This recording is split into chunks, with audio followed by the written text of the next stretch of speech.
Well, hello, Math 7. Welcome back. We start a new unit today on circles and other geometric shapes. We're actually going to, last unit we talked about what they look like, two-dimensional, three-dimensional, and now we're going to look at how do we find elements of them. So today we're starting with circles. We're going to be talking about circles today and tomorrow. Today is circumference. Okay, so what is circumference? Circumference is the distance around a circle. So here, to know the circumference, you need to figure out the elements of a circle. So you have the center, the little dot in the middle. The radius is halfway across the circle. So it's from the center to any edge, and it can go in a circle.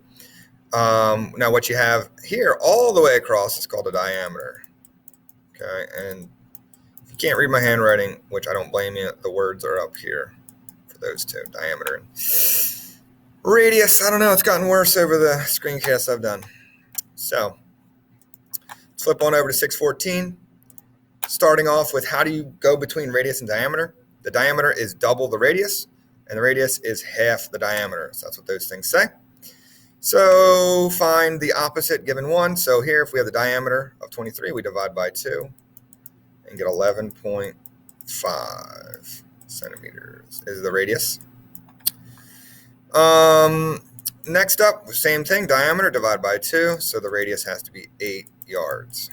Now, if you're going from radius to diameter, you double. So here we're going to do times 2. The diameter is 6 inches. And here times 2. The diameter is 10.4 whatever. It doesn't have a unit on that one, which is kind of weird. 10, that's a 10 out of 12. All right, so far so good. Now let's use the diameter and radius to find the circumference of a circle. So there's two basic formulas we use. The main one here is 2 pi r, although you can use this one. If you double the radius, it equals the diameter. So that's why there's two different formulas for the same thing. It's basically pi times the diameter, but we also have one for the radius, 2 pi r, double pi radius instead of pi diameter.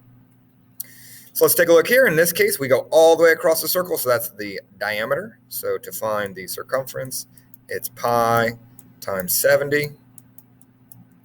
It says use 22 over 7 for pi. So 22 ABC7 times 70 gives us 220 inches. Now, that is a rounded version of pi. Okay, pi is not a fraction, but that's a very close approximation of what pi is.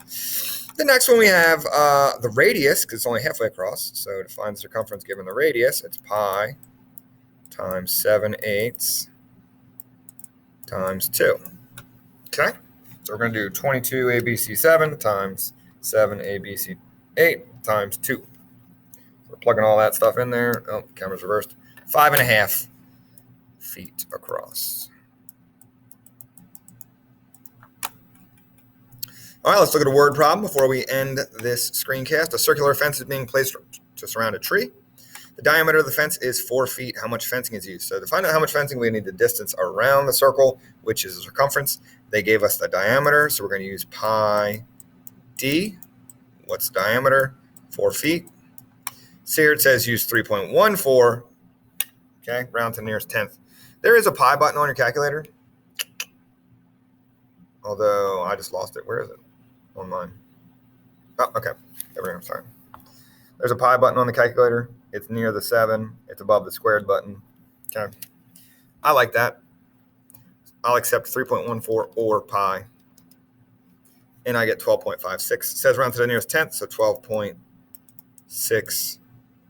What? 12.6 feet. You got to find that in the problem. Always with word problems, you need a label.